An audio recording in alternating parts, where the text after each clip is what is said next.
एक अनूठी यात्रा पर हम निकलते हैं। मनुष्य जाति के पास बहुत शास्त्र हैं, पर अष्टावक्र गीता जैसा शास्त्र नहीं। वेद फीके हैं, उपनिषद बहुत धीमी आवाज में बोलते हैं। गीता में भी ऐसा गौरव नहीं जैसा अष्टावक्र की संहिता में। कुछ बात ही अनूठी है। सबसे बड़ी बात तो यह है कि न समाज, न राजनीति, न जीवन की किसी और व्यवस्था का कोई प्रभाव अष्टावक्र के वचनों पर है। इतना शुद्ध भावातीत वक्तव्य है, समय और काल से अतीत, दूसरा नहीं। शायद इसीलिए अष्टावक्र की गीता, अष्टावक्र की संहिता का बहुत प्रभाव नहीं पड़ा। कृष्ण की गीता का बहुत प्रभाव पड़ा। पहला कारण, कृष्ण की गीता समन्वय है। सत्य की उतनी चिंता नहीं जितनी समन्वय की चिंता है। समन्वय का आग्रह इतना गहरा है कि अगर सत्य थोड़ा खो भी जाए तो कृष्ण राजी है। कृष्ण की गीता खिचड़ी जैसी है, इसलिए सभी को भाती है, क्योंकि सभी का कुछ ना कुछ उसमें मौजूद है। ऐसा कोई संप्रदाय खोजना मुश्किल है जो गीता में अपनी वाणी न खोज ले। ऐसा कोई व्यक्ति खोजना मुश्किल है जो गीता में अपने लिए कोई सहारा न खोज ले। इन सब के लिए अष्टावक्र की गीता बड़ी कठिन होगी। अष्टावक्र समन्वयवादी नहीं, सत्यवादी। सत्य जैसा है वैसा कहा है, बिना किसी लाग लपेट के। सुनने वाले की चिंता नहीं, सुनने वाला समझेगा नहीं समझेगा इसकी भी चिंता नहीं। सत्य का ऐसा शुद्धतम वक्तव्य न पहले कहीं हुआ, न फिर बाद में कभी हो सका। कृष्ण की गीता लोगों को प्रिय है क्योंकि अपना अर्थ निकाल लेना बहुत सुगम है। कृष्ण की गीता काव्यात्मक है। 2-2-5 भी हो सकते हैं, 2-2-3 भी हो सकते हैं। अष्टावक्र के साथ कोई खेल संभव नहीं, वहां 2-2-4 ही होते। अष्टावक्र का वक्तव्य शुद्ध गणित का वक्तव्य है। वहां काव्य को जरा भी जगह नहीं, वहां कविता के लिए जरा सी भी छूट नहीं। जैसा है वैसा कहा है, किसी तरह का समझौता नहीं। कृष्ण की गीता पढ़ो तो भक्त अपना अर्थ निकाल लेता है, क्योंकि कृष्ण ने भक्ति की भी बात की। कर्मयोगी अपना अर्थ निकाल लेता है, क्योंकि कृष्ण ने कर्मयोग की भी बात की है। ज्ञानी अपना अर्थ निकाल लेता है, क्योंकि कृष्ण ने ज्ञान की भी बात की है। कृष्ण कहीं भक्ति को सर्वश्रेष्ठ कहते हैं, कहीं ज्ञान को सर्वश्रेष्ठ कहते हैं, कहीं कर्म को सर्वश्रेष्ठ कहते हैं। कृष्ण का वक्तव्य बहुत राजनीतिक है। वो राजनेता थे, कुशल राजनेता थे। सिर्फ राजनेता थे इतना ही कहना उचित नहीं, कुटिल राजनीतिज्ञ थे, डिप्लोमेट थे। उनके वक्तव्य में बहुत सी बातों का ध्यान रखा गया, इसलिए सभी को गीता भा जाती है। इसलिए तो गीता पर हजारों टीकाएं हैं, अष्टावक्र पर कोई चिंता नहीं करता। क्योंकि अष्टावक्र के साथ राजी होना हो तो तुम्हें अपने को छोड़ना पड़ेगा। बेशर्त तुम अपने को न ले जा सकोगे, तुम पीछे रहोगे तो ही जा सकोगे। कृष्ण के साथ तुम अपने को ले जा सकते हो। कृष्ण के साथ तुम्हें बदलने की कोई भी जरूरत नहीं। कृष्ण के साथ तुम मौजू पड़ सकते हो। इसलिए सभी सांप्रदायिकों ने कृष्ण की गीता पर टीकाएं लिखी। शंकर ने, रामानुज ने, निम्बार्क ने, बल्लभ ने, सबने अपने अर्थ निकाल लिए। कृष्ण ने कुछ ऐसी बात कही है जो बहुअर्थी है, इसलिए मैं कहता हूं काव्यात्मक है। कविता में से मन चाहे अर्थ निकल सकते हैं। कृष्ण का वक्तव्य ऐसा है जैसे वर्षा में बादल गिरते, जो चाहो देख लो। कोई देखता हाथी की सूंड, कोई चाहे गणेश जी को देख ले। किसी को कुछ भी नहीं दिखाई पड़ता, वो कहता कहां की फिजूल बातें कर रहे हो। बादल है, धुआं, इसमें कैसी आकृतियां देख रहे हो। पश्चिम में वैज्ञानिक मन के परीक्षण के लिए स्याही के धब्बे ब्लॉटिंग पेपर पर डाल देते हैं और व्यक्ति को कहते हैं देखो इसमें क्या दिखाई पड़ता है। व्यक्ति गौर से देखता है, उसे कुछ ना कुछ दिखाई पड़ता है। वहां कुछ भी नहीं, सिर्फ ब्लॉटिंग पेपर पर स्याही के धब्बे बेतरतीब फेंके गए, सोच विचार के भी फेंके नहीं गए हैं, ऐसे ही बोतल उड़ेल दी है। लेकिन देखने वाला कुछ ना कुछ खोज लेता है। जो देखने वाला खोजता है वो उसके मन में वो आरोपित कर लेता। तुमने भी देखा होगा, दीवार पर वर्षा का पानी पड़ता है, लकीरें खिंच जाती, कभी आदमी की शक्ल दिखाई पड़ती, कभी घोड़े की शक्ल दिखाई पड़ती। तुम जो देखना चाहते हो आरोपित कर लेते हो। रात के अंधेरे में कपड़ा टंगा है, भूत प्रेत दिखाई पड़ जाते। कृष्ण की गीता ऐसी ही है, जो तुम्हारे मन में है दिखाई पड़ जाएगा। तो शंकर ज्ञान देख लेते हैं, रामानुज भक्ति देख लेते हैं, तिलक कर्म देख लेते हैं, और सब अपने घर प्रसन्नचित्त लौट आते कि ठीक कृष्ण वही कहते हैं जो हमारी मान्यता है। इमर्सन ने लिखा है कि एक बार एक पड़ोसी प्लेटो की किताबें उनसे मांग के ले गया। अब प्लेटो 2000 साल पहले हुआ और दुनिया के थोड़े से अनूठे विचारकों में से एक। कुछ दिनों बाद इमर्सन ने कहा किताबें पढ़नी हो तो वापस करने। वो पड़ोसी लौटा गया। इमर्सन ने पूछा कैसी लगी। उस आदमी ने कहा कि ठीक इस आदमी प्लेटो के विचार मुझसे मिलते जुलते। कई दफे तो मुझे ऐसा लगा कि इस आदमी को मेरे विचारों का पता कैसे चल गया। प्लेटो 2000 साल पहले हुआ है। इसको शक हो रहा है कि इसने कहीं मेरे विचार तो नहीं चुरा लिए। कृष्ण में ऐसा शक बहुत बार होता है। इसलिए कृष्ण पर सदियां बीत गईं, टीकाएं चलती जाती, हर सदी अपना अर्थ खोज लेती है, हर व्यक्ति अपना अर्थ खोज लेता है।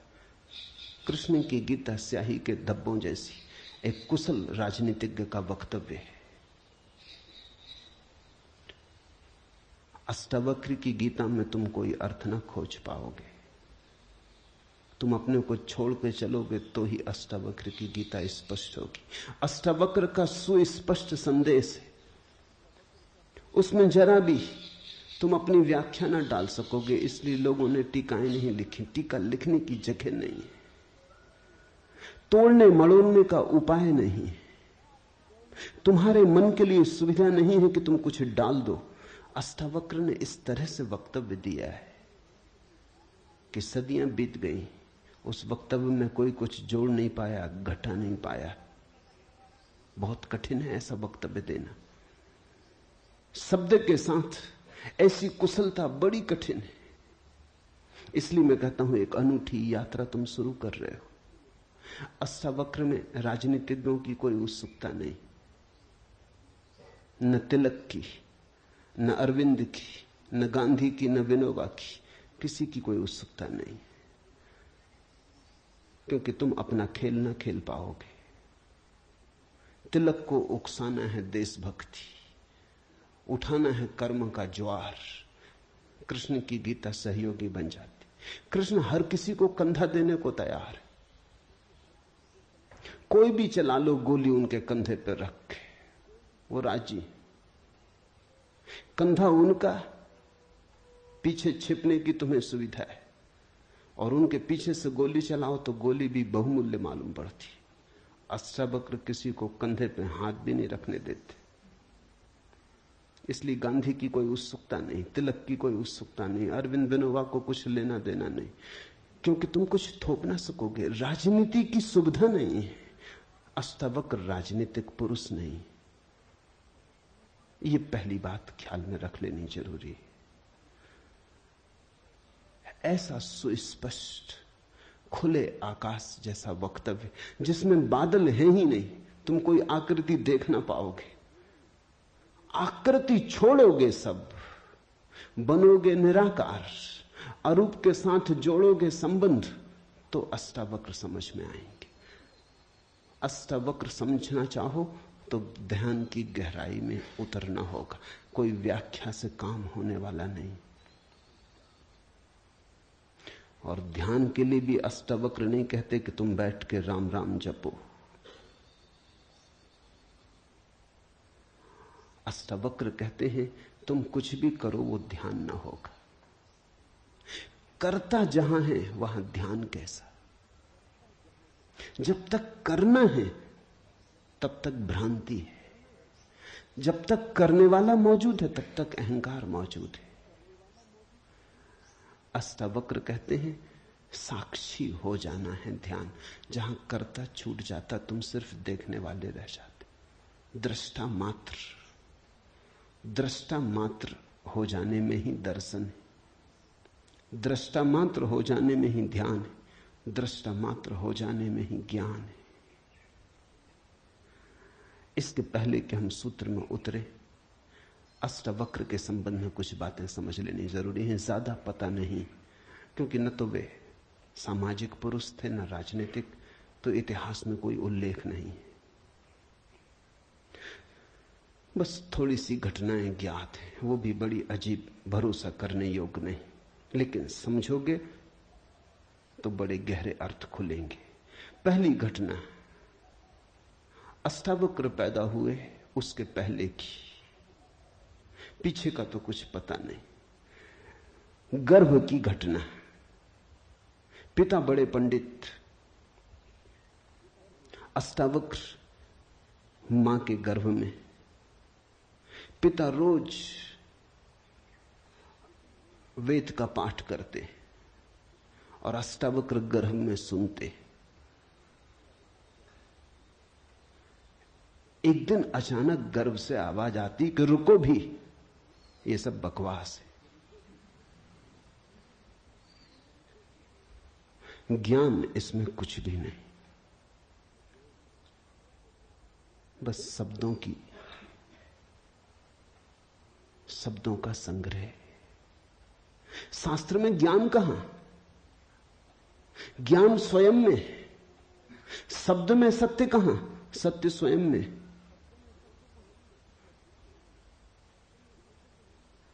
पिता स्वभावतः नाराज हुए। एक तो पिता, फिर पंडित, और गर्भ में छिपा हुआ बेटा इस तरह की बात कहे, अभी पैदा भी नहीं हुआ। क्रोध में आ गए, आग बबूला हो गए। पिता का अहंकार चोट खा गया। फिर पंडित का अहंकार। बड़े पंडित थे, बड़े विवादी थे, शास्त्रार्थी थे। क्रोध में अभिशाप दे दिया कि जब पैदा होगा तो 8 अंगों से टेढ़ा होगा, इसलिए नाम अष्टावक्र। 8 जगह से कुबड़े पैदा हुए, 8 जगह से ऊंट की भांति इर्छे तिरछे। पिता ने क्रोध में शरीर को विक्षत कर दिया। ऐसी और भी कथाएं हैं। कहते हैं बुद्ध जब पैदा हुए तो खड़े खड़े पैदा हुए। मां खड़ी थी वृक्ष के तले, खड़े खड़े मां खड़ी थी, खड़े खड़े पैदा हुए। जमीन पर गिरे नहीं कि चले, 7 कदम चले। 8वें कदम पर रुककर 4 आर्य सत्यों की घोषणा की कि जीवन दुख है। अभी 7 कदम ही चले हैं पृथ्वी पर कि जीवन दुख है। कि दुख से मुक्त होने की संभावना है, कि दुख मुक्ति का उपाय है, कि दुख मुक्ति की अवस्था है, निर्वाण की अवस्था है। लाओत्सु के संबंध में कथा है कि लाओत्सु बूढ़े पैदा हुए, 80 वर्ष के पैदा हुए, 80 वर्ष तक गर्भ में ही रहे। कुछ करने की चाह ही न थी तो गर्भ से निकलने की चाह भी न हुई, कोई वासना ही न थी तो संसार में आने की भी वासना न हुई। जब पैदा हुए तो सफेद बाल थे, 80 वर्ष के बूढ़े थे।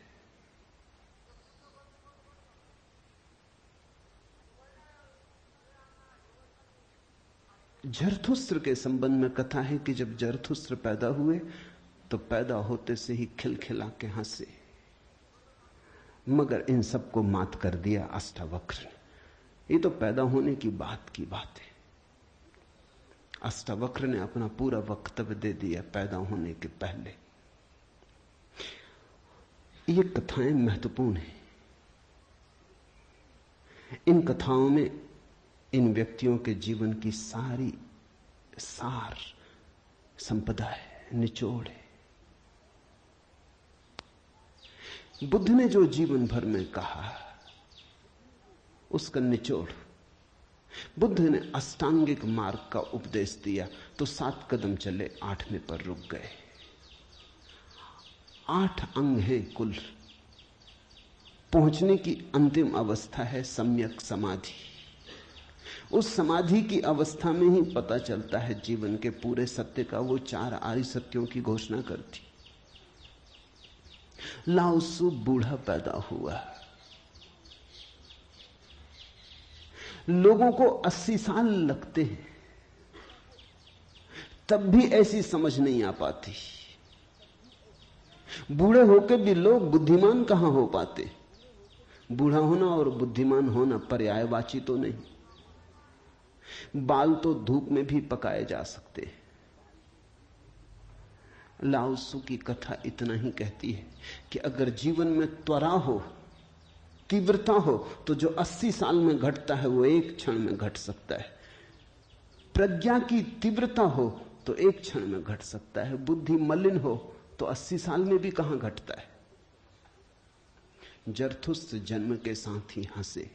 जरथुस्त्र का धर्म अकेला धर्म है दुनिया में जिसको हंसता हुआ धर्म कह सकते। अति पार्थिव पृथ्वी का धर्म है। इसलिए तो पारसी दूसरे धार्मिकों को धार्मिक नहीं मालूम होते, नाचते गाते प्रसन्न। जरथुस्त्र का धर्म हंसता हुआ धर्म है, जीवन के स्वीकार का धर्म है, निषेध नहीं है, त्याग नहीं है। तुमने कोई पारसी साधु देखा? नंग धड़ंग खड़ा हो जाए, छोड़ दे, धूप में खड़ा हो जाए, धूनी रमा के बैठ जाए? नहीं, पारसी धर्म में जीवन को सताने, कष्ट देने की कोई व्यवस्था नहीं। जरथुस्त्र का सारा संदेश यही है कि जब हंसते हुए परमात्मा को पाया जा सकता है तो रोते हुए क्यों पाना। जब नाचते हुए पहुंच सकते हैं उस मंदिर तक तो नाहक कांटे क्यों बोने। जब फूलों के साथ जाना हो सकता है तो ये दुखवाद क्यों। इसलिए ठीक है, प्रतीक ठीक है कि जरथुस्त्र पैदा होते हंसे। इन कथाओं में इतिहास मत खोजना, ऐसा हुआ है ऐसा नहीं है, लेकिन इन कथाओं में एक बड़ा गहरा अर्थ है। तुम्हारे पास एक बीज पड़ा है। जब तुम बीज को देखते हो तो इससे पैदा होने वाले फूल की कोई भी तो खबर नहीं मिलती। ये क्या हो सकता है इसकी भनक भी तो नहीं आती। ये कमल बनेगा, खिलेगा, जल में रहेगा और जल से अछूता रहेगा, सूरज की किरणों पर नाचेगा और सूरज भी ईर्षालु होगा इसके सौंदर्य से, इसकी कोमलता से। इसके अपूर्व गरिमा, इसके प्रसाद से इसकी सुगंध आकाश में उड़ेगी। ये बीज को देखकर तो पता भी नहीं चलता। बीज को तो देख के इसकी कोई कल्पना भी नहीं कर सकता, अनुमान भी नहीं कर सकता। लेकिन एक दिन ये घटता है। तो दो तरह से हम सोच सकते हैं। या तो हम बीज को पकड़ लें जोर से और हम कहें जो बीज में दिखाई नहीं पड़ा वो कमल में भी घट नहीं सकता। ये भ्रम है, ये धोखा है, ये झूठ है। जिनको हम तर्कनिष्ठ कहते हैं, संदेहशील कहते हैं, उनका यही आधार है। वो कहते हैं जो बीज में नहीं दिखाई पड़ा वो फूल में हो नहीं सकता, कहीं भ्रांति हो रही है।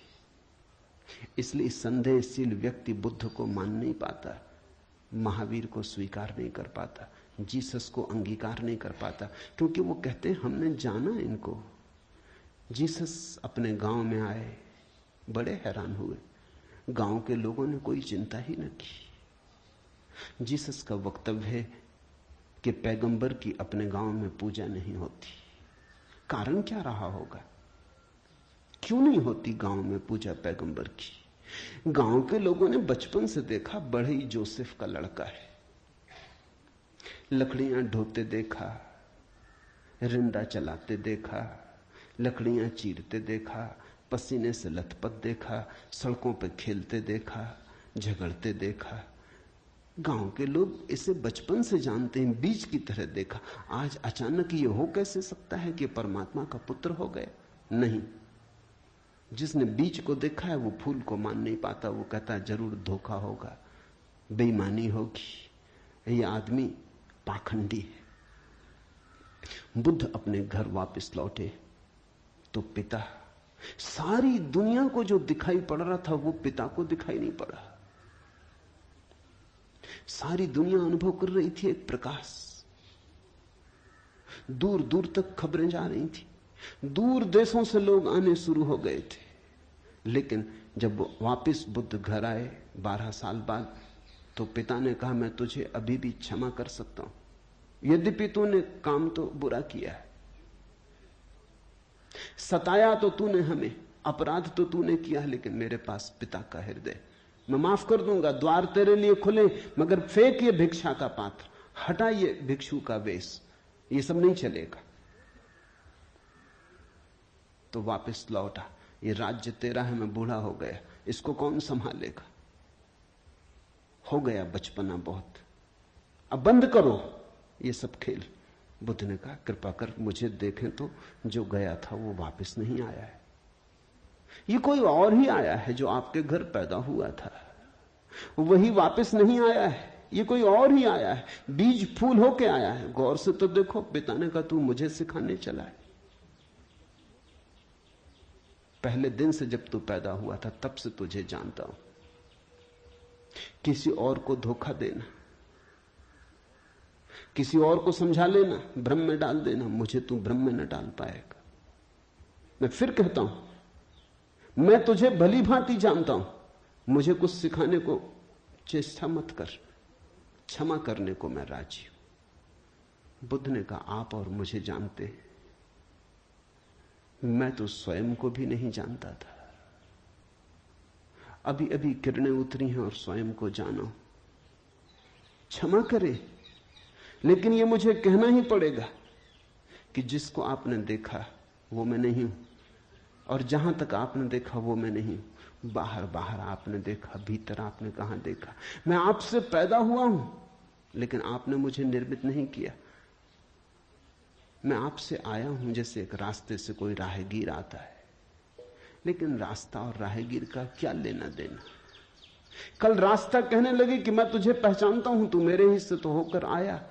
ऐसे ही आप कह रहे हैं आपके पहले भी मैं था, जन्मों जन्मों से मेरी यात्रा चल रही, आपसे गुजरा जरूर, ऐसा मैं औरों से भी गुजरा हूं, और भी मेरे पिता थे, और भी मेरी माताएं थी, लेकिन मेरा होना बड़ा अलग थलग है, कठिन है, बहुत अति कठिन है। अगर बीज देखा तो फूल पे भरोसा नहीं आता, एक तो ढंग है अश्रद्धालु का, तर्कवादी का, संदेहशील का, कि वो कहता है बीज को हम पहचानते हैं तो फूल हो नहीं सकता, हम कीचड़ को जानते हैं उस कीचड़ से कमल हो कैसे सकता है, सब गलत, सपना होगा, भ्रांति होगी, किसी मोहजाल में पड़ गए होगे, किसी ने धोखा दे दिया, कोई जादू, कोई तिलिस्म। एक तो ये रास्ता है। एक रास्ता है श्रद्धालु का, प्रेमी का, भक्त का, सहानुभूति से भरे हृदय का। वो फूल को देखता है और फूल से पीछे की तरफ यात्रा करता है। वो कहता है जब फूल में ऐसा सुगंध हुई, जब फूल में ऐसी विभा प्रकट हुई, जब फूल में ऐसी प्रतिभा, जब फूल में ऐसा कुंवारापन दिखा, तो जरूर बीज में भी रहा होगा। क्योंकि जो फूल में हुआ है वो बीज में न हो तो हो ही नहीं सकता। ये सारी कथाएं घटी हैं ऐसा नहीं। जिन्होंने अष्टावक्र के फूल को देखा उनको ये ख्याल में आया कि जो आज हुआ है वो कल भी रहा होगा, छिपा था, अवगुंठित था, पर्दे में पड़ा था। जो आज है अंत में है वो प्रथम भी रहा होगा। जो मृत्यु के क्षण में दिखाई पड़ रहा है वो जन्म के क्षण में भी मौजूद रहा होगा, अन्यथा पैदा कैसे होता। तो एक तो ढंग है फूल से पीछे की तरफ देखना और एक है बीज से आगे की तरफ देखना। गौर से देखो तो दोनों में सारसूत्र एक ही है, दोनों की आधार भित्ति एक ही है, लेकिन कितना जमीन आसमान का अंतर हो जाता है। जो बीज वाला है वो भी ये कह रहा है कि जो बीज में नहीं है वो फूल में कैसे हो सकता है, ये उसका तर्क है। फूल वाला भी यही कह रहा है, वो कह रहा है जो फूल में है वो बीज में भी होना ही चाहिए। दोनों का तर्क तो एक है, लेकिन दोनों के देखने के ढंग अलग है। बड़ी अड़चन।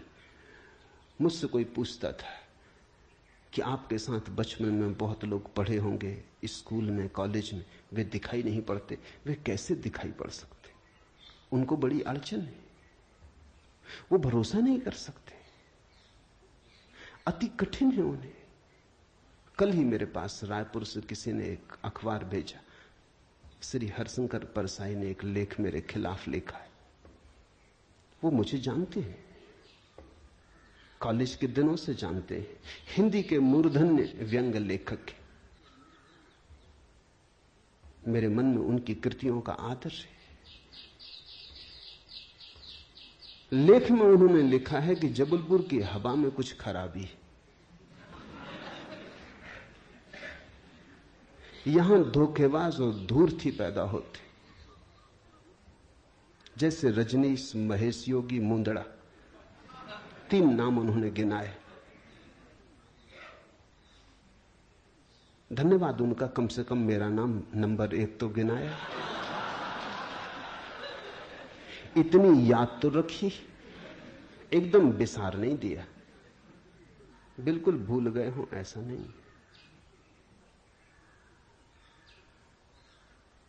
लेकिन अड़चन स्वाभाविक है, सीधी साफ है, मैं उनकी बात समझ सकता हूं।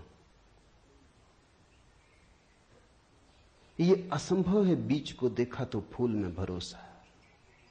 फिर जिन्होंने फूल को देखा उन्हें बीज में भरोसा मुश्किल हो जाता है। तो सभी महापुरुषों की जीवन कथाएं 2 ढंग से लिखी जाती हैं। जो उनके विपरीत हैं वो बचपन से यात्रा शुरू करते हैं, जो उनके पक्ष में है वो अंत से यात्रा शुरू करते हैं और बचपन की तरफ जाते हैं। दोनों एक अर्थ में सही है,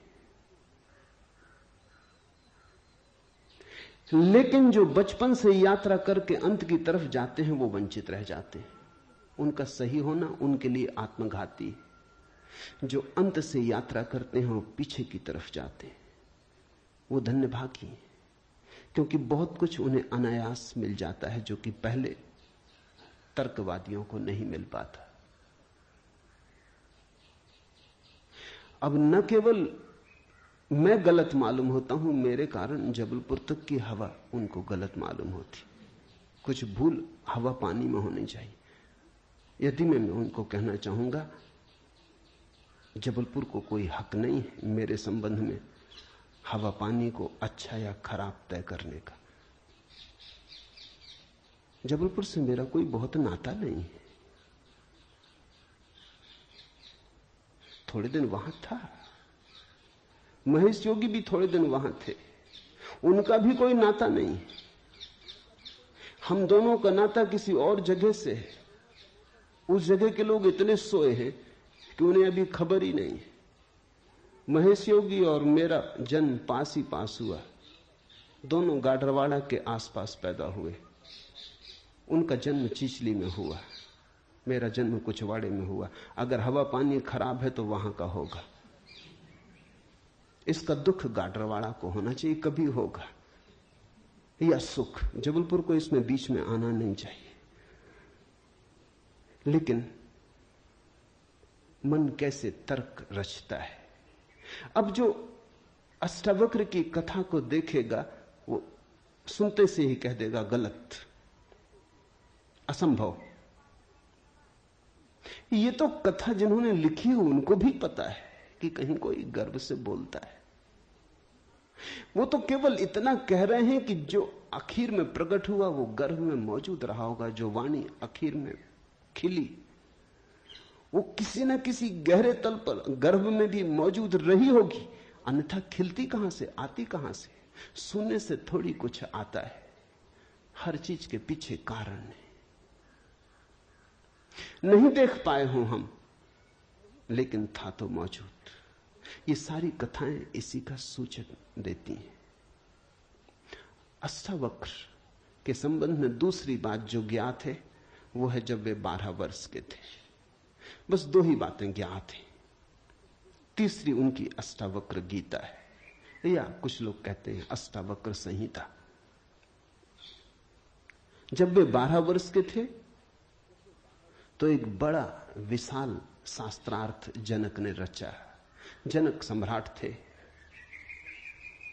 और उन्होंने सारे देश के पंडितों को निमंत्रण दिया और उन्होंने 1000 गायें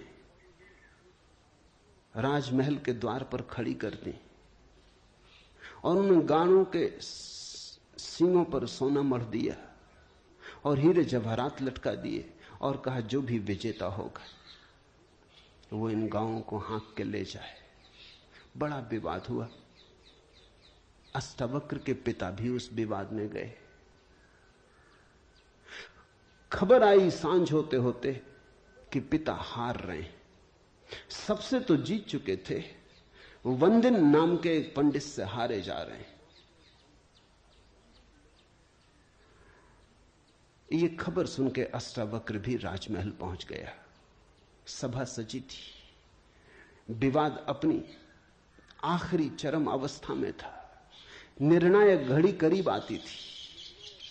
पिता के हारने की स्थिति बिल्कुल पूरी तय हो चुकी थी। अब हारे तब हारे की अवस्था थी। अष्टावक्र दरबार में भीतर चला गया। पंडितों ने उसे देखा, महापंडित इकट्ठे थे। उसका 8 अंगों से टेढ़ा मेढ़ा शरीर, वो चलता तो भी देख के लोगों को हंसी आती। उसका चलना भी बड़ा हास्यास्पद था। सारी सभा हंसने लगी। अष्टावक्र भी खिल के हंसा। जनक ने पूछा, और सब हंसते हैं वो तो मैं समझ गया क्यों हंसते, लेकिन बेटे तू क्यों हंसा? अष्टावक्र ने कहा, मैं इसलिए हंस रहा हूं कि इन चम्हारों की सभा में सत्य का निर्णय हो रहा है। बड़ा आदमी अनूठा रहा होगा। ये चम्हार यहां क्या कर रहे हैं? सन्नाटा छा गया। चम्हार? सम्राट ने पूछा, तेरा मतलब? उसने कहा, सीधी सी बात है, इनको चमड़ी ही दिखाई पड़ती है, मैं नहीं दिखाई पड़ता। मुझसे सीधा साधा आदमी खोजना मुश्किल है, वो तो इनको दिखाई ही नहीं पड़ता। इनको आड़ा टेढ़ा शरीर दिखाई पड़ता है। ये चम्हार है, ये चमड़ी के पारखी। राजन, मंदिर के टेढ़े होने से कहीं आकाश टेढ़ा होता है?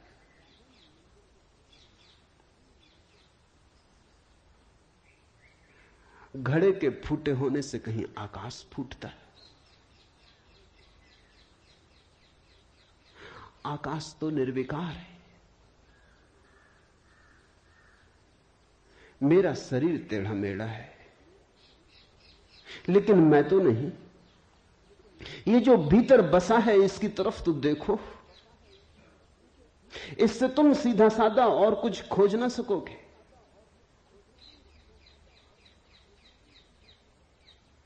ये बड़ी चौंकाने वाली घोषणा थी। सन्नाटा छा गया होगा।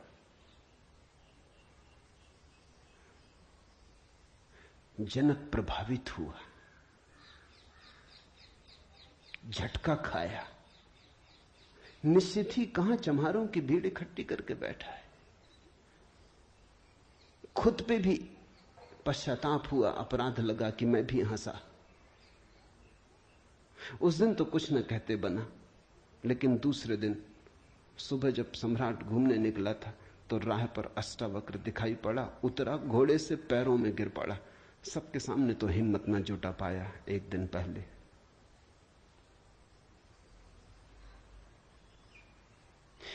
दिन पहले तो कहा था, बेटे तू क्यों हंसता है? 12 साल का लड़का था। उम्र तौली थी, आज उम्र नहीं तौली। आज घोड़े से उतर गया, पैर पर गिर पड़ा, साष्टांग दंडवत, और कहा, पधारें राजमहल, मेरी जिज्ञासाओं का समाधान करें। हे प्रभु, आए मेरे घर। बात मेरी समझ में आ गई। रात भर मैं सो ना सका। ठीक ही कहा, शरीर को ही जो पहचानते हैं उनकी पहचान गहरी कहां। आत्मा के संबंध में विवाद कर रहे हैं और अभी भी शरीर में रस और विरस पैदा होता है, घृणा, आकर्षण पैदा होता है। मर्त्य को देख रहे हैं, अमृत की चर्चा करते हैं। धन्य भाग मेरे कि आप आए और मुझे चौंकाया, मेरी नींद तोड़ दी। अब पधारो। राजमहल में उसने बड़ी सजावट कर रखी थी। स्वर्ण सिंहासन पर बिठाया था इस 12 साल के अष्टावक्र को और उससे जिज्ञासा की। पहला सूत्र जनक की जिज्ञासा है। जनक ने पूछा है, अष्टावक्र ने समझाया है। इससे ज्यादा अष्टावक्र के संबंध में और कुछ पता नहीं है, और कुछ पता होने की जरूरत भी नहीं। काफी है, इतना बहुत है। हीरे बहुत होते भी नहीं, कंकड़ पत्थर ही बहुत होते। हीरा एक भी काफी होता है।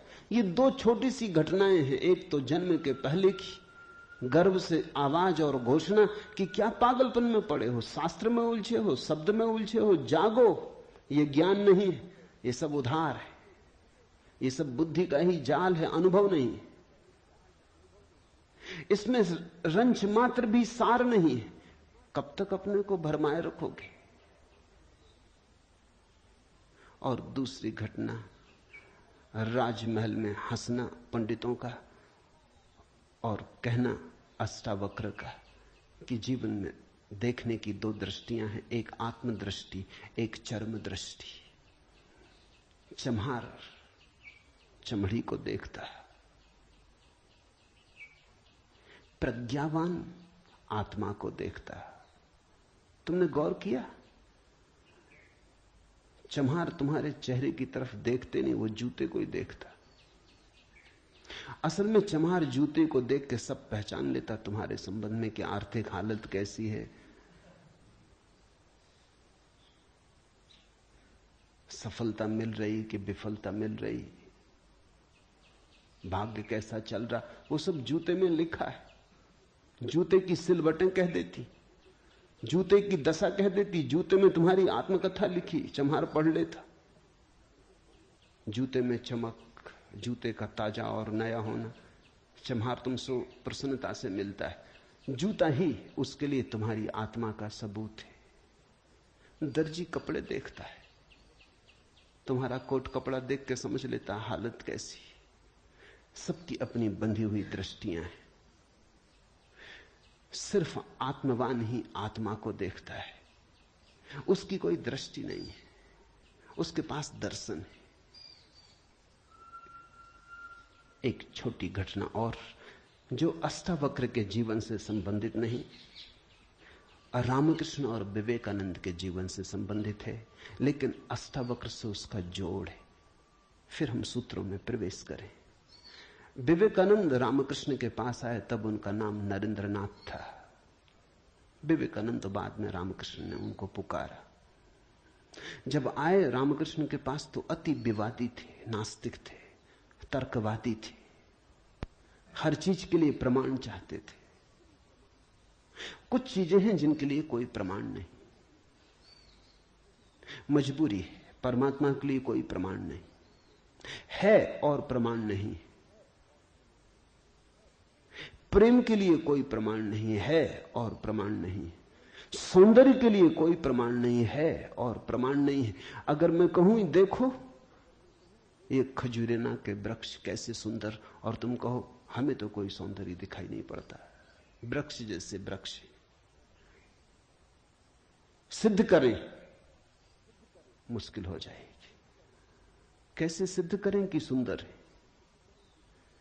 सुंदर होने के लिए सौंदर्य की परख चाहिए और तो कोई उपाय नहीं।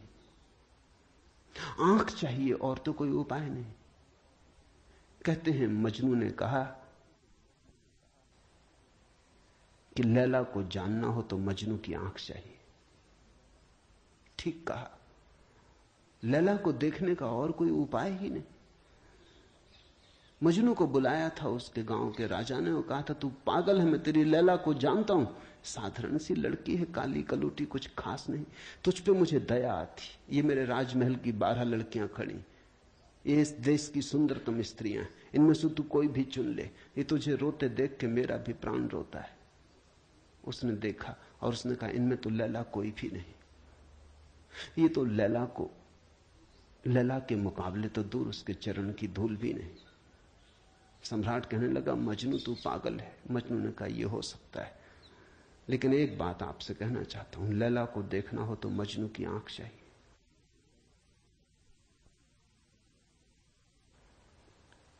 ठीक कहा मजनू ने।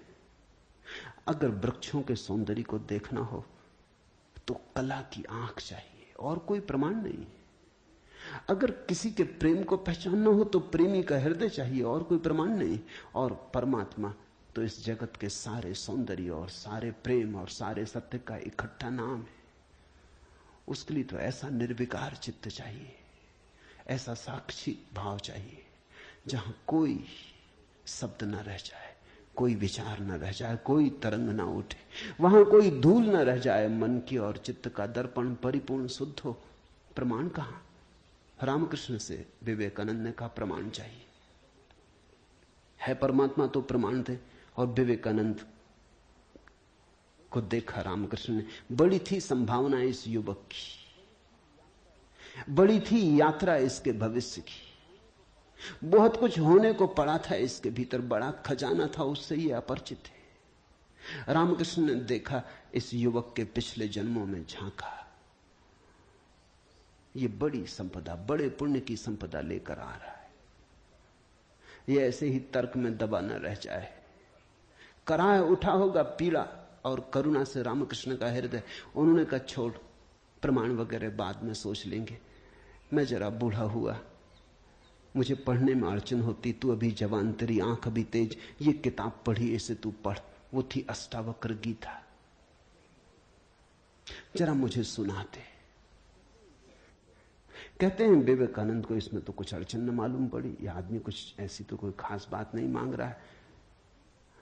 2-4 सूत्र पढ़े और एक घबराहट और रोआ रोआ कपने लगा। और विवेकानंद ने कहा मुझसे नहीं पढ़ा जाता। रामकृष्ण ने कहा पढ़ भी, इसमें हर्ज क्या है, तेरा क्या बिगाड़ लेगी ये किताब, तू जवान है अभी, तेरी आंख अभी ताजी, और मैं बूढ़ा हुआ, मुझे पढ़ने में दिक्कत होती, और ये किताब मुझे पढ़नी तो तू पढ़ के सुना दे। कहते हैं उस किताब को सुनाते सुनाते ही विवेकानंद डूब गए। रामकृष्ण ने देखा इस व्यक्ति के भीतर बड़ी संभावना है, बड़ी शुद्ध संभावना है, जैसी एक बोधिसत्व की होती, जो कभी न कभी बुद्ध होना जिसका निर्णीत है, आज नहीं कल भटके कितना ही, बुद्धत्व जिसके पास चला आ रहा है। क्यों अष्टावक्र की गीता रामकृष्ण ने कही कि तू पढ़ के मुझे सुना दे? क्योंकि इससे ज्यादा शुद्धतम वक्तव्य और कोई नहीं। ये शब्द भी अगर तुम्हारे भीतर पहुंच जाएं तो तुम्हारी सोई हुई आत्मा को जगाने लगेंगे। ये शब्द तुम्हें तरंगायित करेंगे, ये शब्द तुम्हें आह्लादित करेंगे, ये शब्द तुम्हें झकझोरेंगे। इन शब्दों के साथ क्रांति घटित हो सकती। अष्टावक्र की गीता को मैंने यूं ही नहीं चुना है, और जल्दी नहीं चुना, बहुत देर करके चुना है, सोच विचार के। दिन थे जब मैं कृष्ण की गीता पर बोला, क्योंकि भीड़ भाड़ मेरे पास थी। भीड़ भाड़ के लिए अष्टावक्र गीता का कोई अर्थ न था। बड़ी चेष्टा करके भीड़ भाड़ से छुटकारा पाया है। अब तो थोड़े से विवेकानंद यहां हैं, अब तो उनसे बात करनी है जिनकी बड़ी संभावना है। उन थोड़े से लोगों के साथ मेहनत करनी है जिनके साथ मेहनत का परिणाम हो सकता है। अब हीरे तराशने, कंकड़ पत्थरों पर यह छेनी खराब नहीं करनी, इसलिए चुनी है अष्टावक्र की गीता। तुम तैयार हुए हो इसलिए चुनी। पहला सूत्र, जनक ने कहा, हे प्रभु, पुरुष ज्ञान को कैसे प्राप्त होता है, और मुक्ति कैसे होगी, और वैराग्य कैसे प्राप्त होगा, यह मुझे कहिए। एतत् मम ब्रूहि प्रभो, मुझे समझाएं प्रभु। 12 साल के लड़के से सम्राट जनक का कहना, हे प्रभु, भगवान मुझे समझाएं। एतत् मम ब्रूहि, मुझे ना समझ को कुछ समझ दें, मुझे अज्ञानी को जगाएं। 3 प्रश्न पूछे हैं। कथम ज्ञानम, कैसे होगा ज्ञान?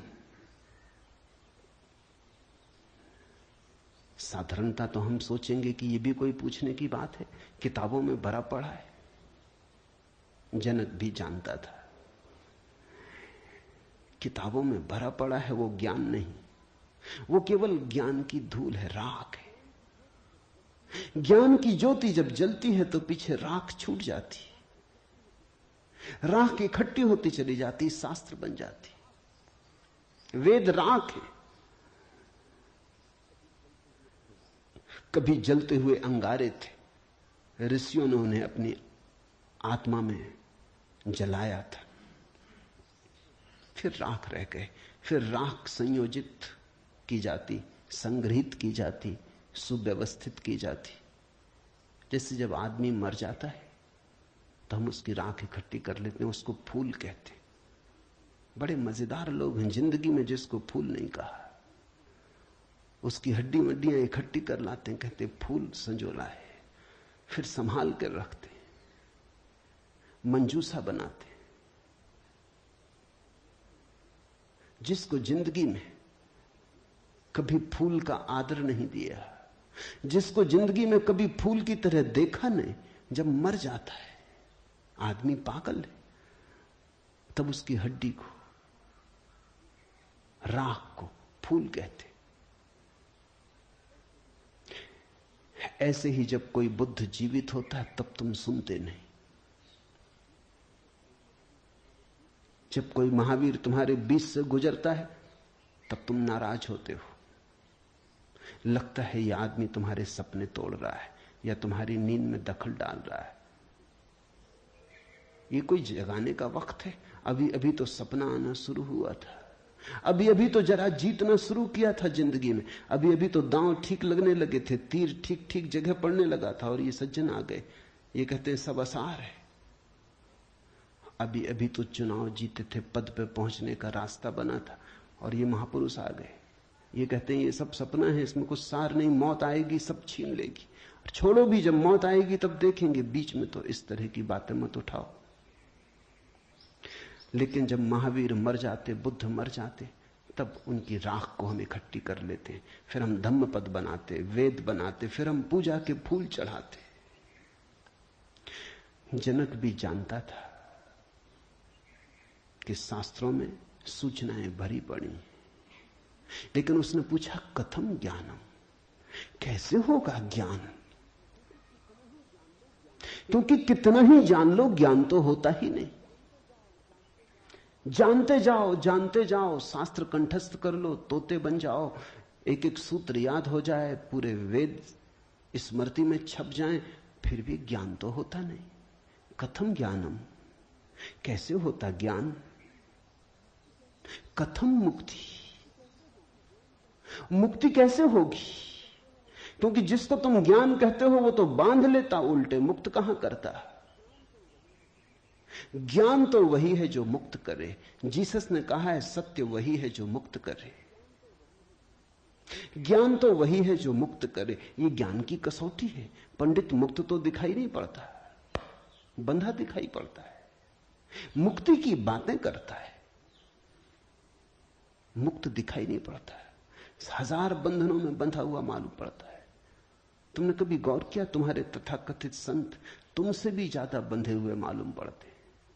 तुम शायद थोड़े बहुत मुक्त भी हो, तुम्हारे संत तुमसे भी ज्यादा बंधे, लकीर के फकीर हैं। न उठ सकते स्वतंत्रता से, न बैठ सकते स्वतंत्रता से, न जी सकते स्वतंत्रता से। कुछ दिनों पहले कुछ जैन साध्वियों की मेरे पास खबर आई कि वो मिलना चाहती, मगर श्रावक आने नहीं देते। ये भी बड़े मजे की बात हुई। साधु का अर्थ होता है जिसने फिक्र छोड़ी समाज की, जो चल पड़ा अरण्य की यात्रा पर, जिसने कहा अब न तुम्हारे आदर की मुझे जरूरत है, न सम्मान की। लेकिन साधु साध्वी कहते हैं श्रावक आने नहीं देते। वो कहते हैं वहां भूल के मत जाना, वहां गए तो ये दरवाजा बंद। ये कोई साधुता हुई? ये तो परतंत्रता हुई, गुलामी हुई। ये तो बड़ी उल्टी बात हुई। ये तो ऐसा हुआ कि साधु श्रावक को बदले, उसकी जगह श्रावक साधु को बदल रहा है।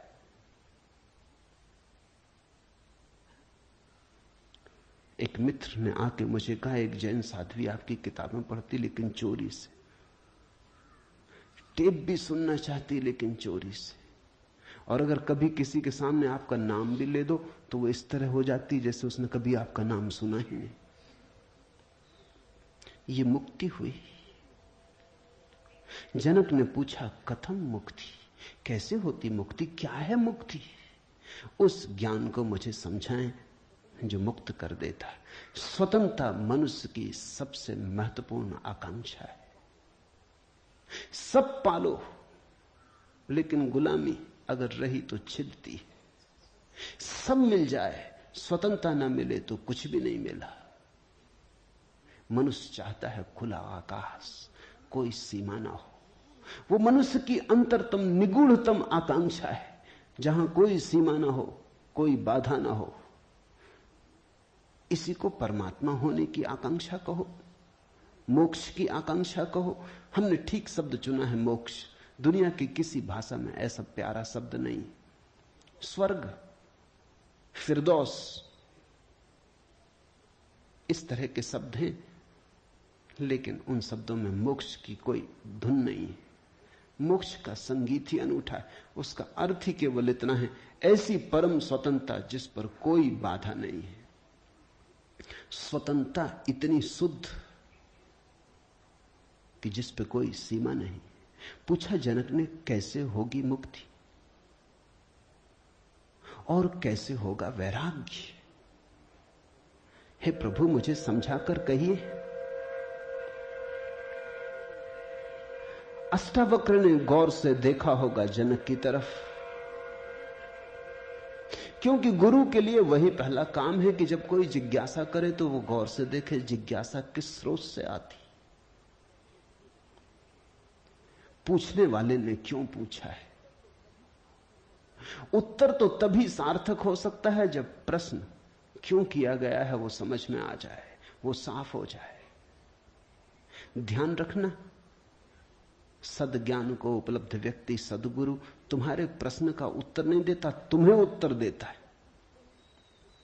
तुम क्या पूछते हो इसकी फिक्र कम है, तुमने क्यों पूछा है, तुम्हारे पूछने के पीछे अंतर चेतन में छिपा हुआ जाल क्या है? तुम्हारे प्रश्नों की आड़ में वस्तुतः कौन सी आकांक्षा छिपी है?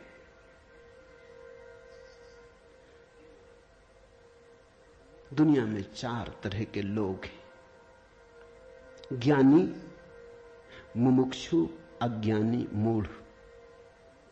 और दुनिया में 4 ही तरह की जिज्ञासाएं होती। ज्ञानी की जिज्ञासा तो निशब्द होती। कहना चाहिए ज्ञानी की जिज्ञासा तो जिज्ञासा होती ही नहीं। जान लिया, जानने को कुछ बचा नहीं, पहुंच गए, चित्त निर्मल हुआ, शांत हुआ, घर लौट आए, विश्राम में आ गए। तो ज्ञानी की जिज्ञासा तो जिज्ञासा जैसी होती ही नहीं। इसका यह अर्थ नहीं कि ज्ञानी सीखने को तैयार नहीं होता। ज्ञानी तो सरल छोटे बच्चे की भांति हो जाता है, सदा तत्पर सीखने को। जितना ज्यादा तुम सीख लेते हो उतनी ही सीखने की तत्परता बढ़ जाती। जितने तुम सरल और निष्कपट होते चले जाते हो उतने ही सीखने के लिए तुम खुल जाते हो। आए हवाएं तुम्हारे द्वार खुले पाती, आए सूरज तुम्हारे द्वार पर दस्तक नहीं देनी पड़ती, आए परमात्मा तुम्हें सदा तत्पर पाता है। ज्ञानी ज्ञान को संग्रहित नहीं करता। ज्ञानी सिर्फ ज्ञान की क्षमता को उपलब्ध होता है। इस बात को ठीक से समझ लेना, क्योंकि पीछे यह काम पड़ेगी। ज्ञानी का केवल इतना ही अर्थ है कि जो जानने के लिए बिल्कुल खुला है, जिसका कोई पक्षपात नहीं, जानने के लिए जिसके पास कोई पर्दा नहीं, जिसके पास जानने के लिए कोई पूर्व नियोजित योजना ढांचा नहीं। ज्ञानी का अर्थ है ध्यानी, जो ध्यानपूर्ण है। तो देखा होगा अष्टावक्र ने गौर से जनक में झांक के, ये व्यक्ति ज्ञानी तो नहीं है, ये ध्यान को तो उपलब्ध नहीं हुआ है। अन्यथा इसकी जिज्ञासा मौन होती, उसमें शब्द ना होते। बुद्ध के जीवन में उल्लेख है, एक फकीर मिलने आया, एक साधु मिलने आया, एक परिव्राजक घुमक्कड़। उसने आके बुद्ध से कहा, पूछने योग्य शब्द मेरे पास नहीं, क्या पूछना चाहता हूं उसे शब्दों में बांधने की मेरे पास कोई कुशलता नहीं। आप तो जानते ही हैं, समझ लें, जो मेरे योग को कहते हैं। यह ज्ञानी की जिज्ञासा है। बुद्ध चुप बैठे रहे, उन्होंने कुछ भी ना कहा। घड़ी भर बाद जैसे कुछ घटा। वो जो आदमी चुपचाप बैठा बुद्ध की तरफ देखता रहा था, उसकी आंख से आंसुओं की धार लग गई। चरणों में झुका, नमस्कार किया और कहा, धन्यवाद, खूब धन्यभागी हूं, जो लेने आया था आपने दिया। वो उठ के चला भी गया। उसके चेहरे पे अपूर्व आभा थी, वो नाचता हुआ गया। बुद्ध के आसपास के शिष्य बड़े हैरान हुए। आनंद ने पूछा, बनते भगवान, पहेली हो गई। पहले तो याद नहीं, कहता है कि मुझे पता नहीं कैसे पूछूं, पता नहीं किन शब्दों में पूछूं, ये भी पता नहीं क्या पूछने आया हूं। फिर आप तो जानते ही हैं सब, देख लें, मुझे जो मेरे लिए जरूरी हो कह दें। पहले तो ये आदमी ही जरा पहेली था, ये कोई ढंग हुआ पूछने का। और जब तुम्हें यही पता नहीं कि क्या पूछना, तो पूछना ही क्यों? पूछना क्या? खूब रही। फिर यही बात खत्म ना हुई, आप चुप बैठे सो चुप बैठे रह गए। आपको ऐसा कभी मौन देखा नहीं? कोई पूछता तो आप उत्तर देते। कभी कभी तो ऐसा होता कोई नहीं भी पूछता तो भी आप उत्तर देते। आपकी करुणा सदा बहती रहती। क्या हुआ अचानक कि आप चुप रह गए और आंख बंद हो गई? और फिर क्या रहस्य में घटा कि वो आदमी रूपांतरित होने लगा? हमने उसे बदलते देखा, हमने उसे किसी और ही रंग में डूबते देखा, उसमें मस्ती आते देखी। वो नाचता हुआ गया है, आंसुओं से भरा हुआ, गदगद आह्लादित, वो चरणों में झुका, उसकी सुगंध हमें भी छुई। ये हुआ क्या? आप कुछ बोले नहीं, उसने सुना कैसे?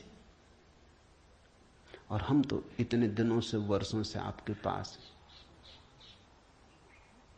हम पर आपकी कृपा कम है क्या? ये प्रसाद जो उसे दिया हमें क्यों नहीं मिलता? लेकिन ध्यान रहे उतना ही मिलता है जितना तुम ले सकते हो। बुद्ध ने कहा सुनो, घोड़े, आनंद से घोड़े की बात की क्योंकि आनंद छत्री था, बुद्ध का चचेरा भाई था और बचपन से ही घोड़े का बड़ा शौक था। उसे घुड़सवार था, प्रसिद्ध घुड़सवार था, प्रतियोगी था बड़ा। उसने कहा सुन आनंद, बुद्ध ने कहा घोड़े 4 प्रकार के होते। एक तो मारो भी तो भी टस से मस नहीं होते, रद्दी से रद्दी घोड़े, जितना मारो उतना ही हठ योगी हो जाते हैं, बिल्कुल हट बांध के खड़े हो जाते। तुम मारो तो वो जिद बना लेते हैं कि देखें कौन जीतता। फिर दूसरे तरह के घोड़े होते हैं, मारो तो चलते हैं, न मारो तो नहीं चलते, कम से कम पहले से बेहतर। फिर तीसरे तरह के घोड़े होते हैं, कोड़ा फटकारो, मारना काफी जरूरी नहीं, सिर्फ कोड़ा फटकारो, आवाज काफी। और भी कुलीन होते, दूसरे से भी बेहतर। फिर आनंद, तुझे जरूर पता होगा ऐसे भी घोड़े होते हैं कि कोड़े की छाया देख के भागते हैं, फटकारना भी नहीं पड़ता। ये ऐसा ही घोड़ा था, छाया काफी। अष्टावक्र ने देखा होगा गौर से। जब तुम आके मुझसे कुछ पूछते हो तो तुम्हारे प्रश्न से ज्यादा महत्वपूर्ण सवाल तुम हो। कभी कभी तुम्हें भी ऐसा लगता होगा कि तुमने जो नहीं पूछा था वो मैंने उत्तर दिया है, और कभी कभी तुम्हें ऐसा भी लगता होगा कि शायद मैं टाल गया तुम्हारे प्रश्न को, बचाव कर गया, कुछ और उत्तर दे गया हूं। लेकिन सदा तुम्हारी भीतरी जरूरत ज्यादा महत्वपूर्ण। तुम क्या पूछते हो ये उतना महत्वपूर्ण नहीं, क्योंकि तुम्हें खुद ही ठीक पता नहीं तुम क्या पूछते हो, क्यों पूछते हो। उत्तर वही दिया जाता है जिसकी तुम्हें जरूरत है। तुम्हारे पूछने से कुछ तय नहीं होता। देखा होगा अष्टावक्र ने ज्ञानी तो नहीं है जनक, अज्ञानी है फिर क्या? अज्ञानी भी नहीं है, क्योंकि अज्ञानी तो अकड़ीला, अकड़ा से भरा होता है। अज्ञानी तो झुकना जानता ही नहीं। ये तो मुझ 12 साल की उम्र के लड़के के पैरों में झुक गया, साष्टांग दंडवत की। ये अज्ञानी के लिए असंभव है। अज्ञानी तो समझता है कि मैं जानता ही हूं, मुझे कौन समझाएगा। अज्ञानी अगर कभी पूछता भी है तो तुम्हें गलत सिद्ध करने को पूछता है, क्योंकि अज्ञानी तो ये मान के चलता है कि पता तो मुझे है ही, देखें इनको भी पता है या नहीं। अज्ञानी परीक्षा के लिए पूछता है। नहीं, इसकी आंखें जनक की तो बड़ी निर्मल है। मुझ 12 साल के अनजान अपरिचित लड़के को सम्राट होते हुए भी इसने कहा एतत् मम ब्रूहि प्रभो, हे प्रभु मुझे समझा के कहें। नहीं, ये विनयशील है, अज्ञानी तो नहीं। मूढ़ है क्या फिर? मूढ़ तो पूछते ही नहीं।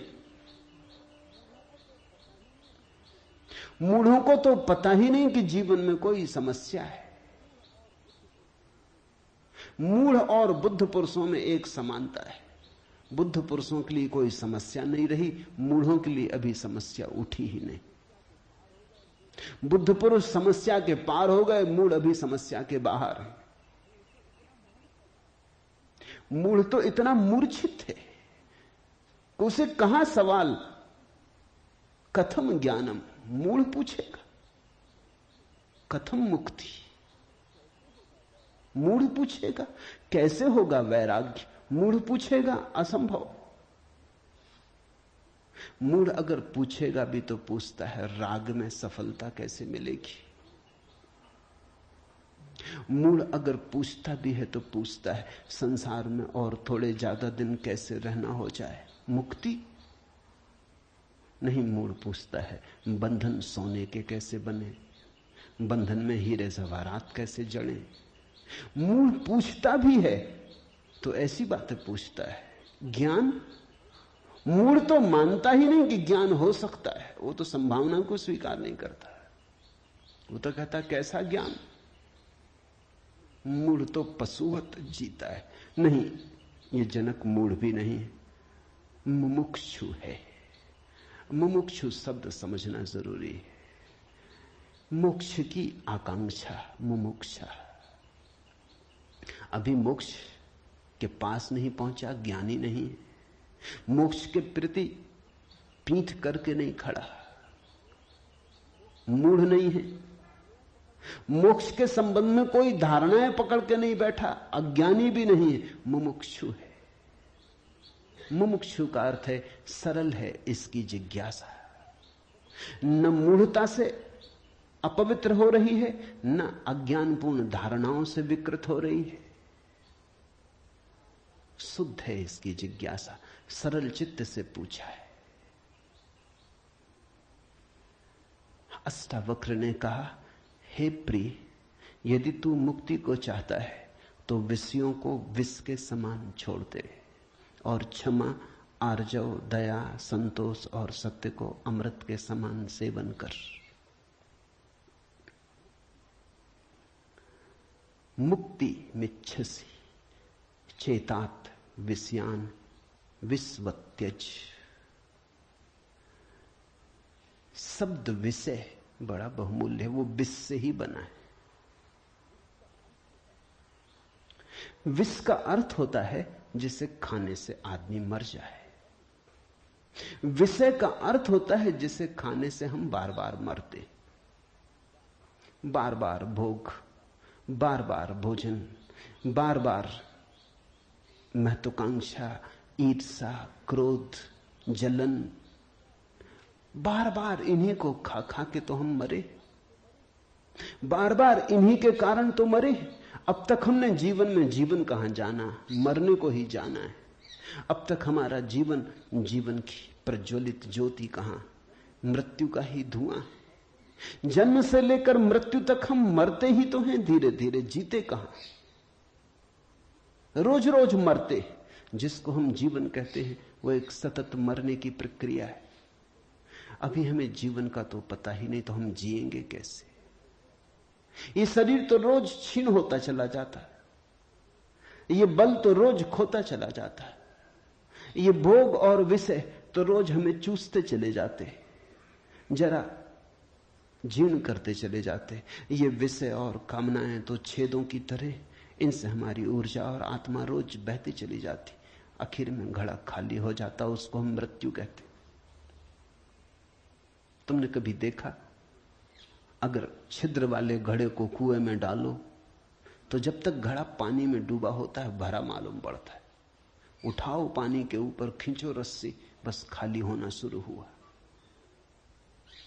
जोर का शोरगुल होता है, उसी को तुम जीवन कहते हो।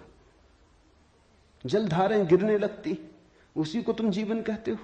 और घड़ा जैसे जैसे पास आता है, हाथ के खाली होता चला जाता। जब हाथ में आता है तो खाली घड़ा, जल की एक बूंद भी नहीं। ऐसा ही हमारा जीवन है। बच्चा पैदा नहीं हुआ, भरा मालूम होता है। पैदा हुआ कि खाली होना शुरू हुआ। जन्म का पहला दिन मृत्यु का पहला दिन है, खाली होने लगा। एक दिन मरा, 2 दिन मरा, 3 दिन मरा। जिनको तुम जन्मदिन कहते हो, अच्छा हो मृत्यु दिन कहो तो ज्यादा सत्यतर होगा। 1 साल मर जाते हो, उसको कहते हो चलो एक जन्मदिन आ गया। 50 साल मर गए, कहते हो 50 साल जी लिए, स्वर्ण जयंती मनाए। 50 साल मरे, मौत करीब आ रही, जीवन दूर जा रहा है, घड़ा खाली हो रहा है। जो दूर जा रहा है उसके आधार पर तुम जीवन को सोचते हो, या जो पास आ रहा है उसके आधार पर? यह कैसा उल्टा गणित। हम रोज मर रहे हैं, मौत करीब सरकती आती। अष्टावक्र कहते हैं विषय हैं विषवत, क्योंकि उन्हें खा खा के हम सिर्फ मरते हैं, उनसे कभी जीवन तो मिलता नहीं। यदि तू मुक्ति चाहता है हे तात, हे प्रिय,